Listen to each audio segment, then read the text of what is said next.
കേസെടുക്കാൻ വെല്ലുവിളിച്ച് K M. Shaji.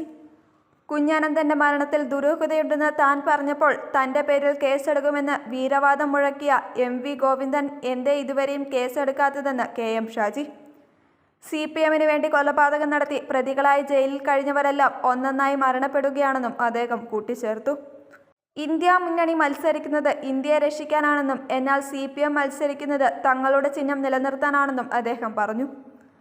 Kasaragod parliament നിയോജക മണ്ഡലം UDF സ്ഥാനാർത്ഥി രാജ്മോഹൻ ഉണ്ണിത്താന്റെ തെരഞ്ഞെടുപ്പ് പ്രചരണാർത്ഥം പുളിങ്ങോത്ത് നടന്ന UDF പൊതുയോഗം ഉദ്ഘാടനം ചെയ്ത് സംസാരിക്കുകയായിരുന്നു അദ്ദേഹം.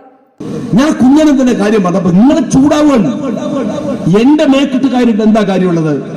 എന്നോട് ചൂടായിട്ട് എന്താ കാര്യമുള്ളത്?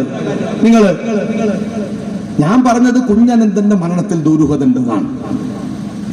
പാർട്ടി സംസ്ഥാന സെക്രട്ടറി പറഞ്ഞത് ഷാജിന്റെ പേരിൽ കേസെടുക്കുന്ന. നിങ്ങളല്ലേ സഹോദര കേസെടുക്കുന്നു പറഞ്ഞത്? എന്താ കേസെടുക്കാത്തത്? എനിക്ക് കേസില്ലാഞ്ഞിട്ട് മുട്ടിയിട്ട് കുത്തിർക്കുക. എനിക്ക് ഇന്നലെ സുപ്രീം കോടതി കേസുണ്ട്, മനസ്സിലായങ്ങള്. ഇന്നലെ സുപ്രീം കോടതിയിൽ വക്കീലിന് പൈസ കൊടുക്കുന്ന ബേജാറായിട്ട് ഇന്നലെ നടന്നത് അറിയാലോ. പിന്നെ ഞങ്ങൾക്ക് ഞാൻ കേസിന് വയ്ക്കുന്നത്, നിങ്ങൾ കേസ് കൊടുക്ക്. ധൈര്യം ഉണ്ടെങ്കിൽ പാർട്ടി സെക്രട്ടറി എന്റെ പേരിൽ ഒരു FIR ഇട്. എന്താ ഇടാത്തത്? ഇട്ടാൽ എന്താ ചെയ്യേണ്ടതെന്ന് എനിക്കറിയാം. വീണ വിജയൻ കർത്തായുടെ കയ്യിൽ നിന്ന് പണം വാങ്ങിയിട്ടുണ്ടെന്ന് 4 വർഷം മുമ്പ് താൻ നിയമസഭയിൽ പറഞ്ഞതാണെന്നും അതാണിന്ന് അറസ്റ്റിന്റെ വക്കിൽ എത്തി നിൽക്കുന്നതെന്നും കെ.എം. ഷാജി പറഞ്ഞു. 2020 കേരള നിയമസഭയുടെ അകത്തിരുന്ന് മുഖ്യമന്ത്രിയുടെ മുഖത്ത് വിരൽ ചൂണ്ടി ഞാൻ പറഞ്ഞത് റെക്കോർഡിലുണ്ട്. എന്താ പറഞ്ഞറിയോ? അങ്ങയുടെ മകൾ കർത്തയുടെ കയ്യിൽ നിന്ന് പൈസ വാങ്ങി 20-ല്.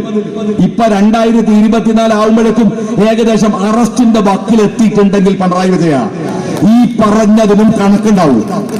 കുഞ്ഞനന്തൻ മരിക്കണത് കണ്ണൂർ സെൻട്രൽ ജയിലിൽ നിന്നല്ലേ? അന്ന് കണ്ണൂർ സെൻട്രൽ ജയിൽ അടക്കമുള്ള അഴീക്കോട് മണ്ഡലത്തിലെ MLA അന്ന് ഞാനാണ്. മനസ്സിലായ നിങ്ങൾക്ക്? ഞാൻ ജയിലിൽ പോകാറുണ്ട്, കുഞ്ഞനങ്ങനെ കണ്ടിട്ടുണ്ട്. കുഞ്ഞനങ്ങനെ അടക്കമുള്ളവർ പറഞ്ഞിട്ട് അവിടെ കുഴൽക്കിണർ കുത്തിക്കൊടുത്തിട്ടുണ്ട്. ബാക്കി വിശദീകരിക്കണോ? ബാക്കി പറഞ്ഞില്ല, അന്വേഷണം വരട്ടെ. അന്വേഷണം കുഞ്ഞനന്റെ മാത്രമല്ല സഖാബെ, CH അശോകൻ എങ്ങനെയാ മരിച്ചത്? RMP ഗുരുഹര പറഞ്ഞില്ലേ? ഫസൽ കൊല്ലപ്പെട്ടു. ഫസലിനെ കൊന്ന 3 പേര് വെട്ടിയും കുറ്റിയും ചവിട്ടിയും റെയിൽവേ സ്റ്റേഷനിൽ മരിച്ചു കിടക്കുകയാണ്. ആരെങ്കിലും പിടിച്ചത്? ഈ പൊന്നുമോൻ ഷുക്കൂറിനെ കൊലപ്പെടുത്തിയ കൊലയാളി ആത്മഹത്യ ചെയ്തു.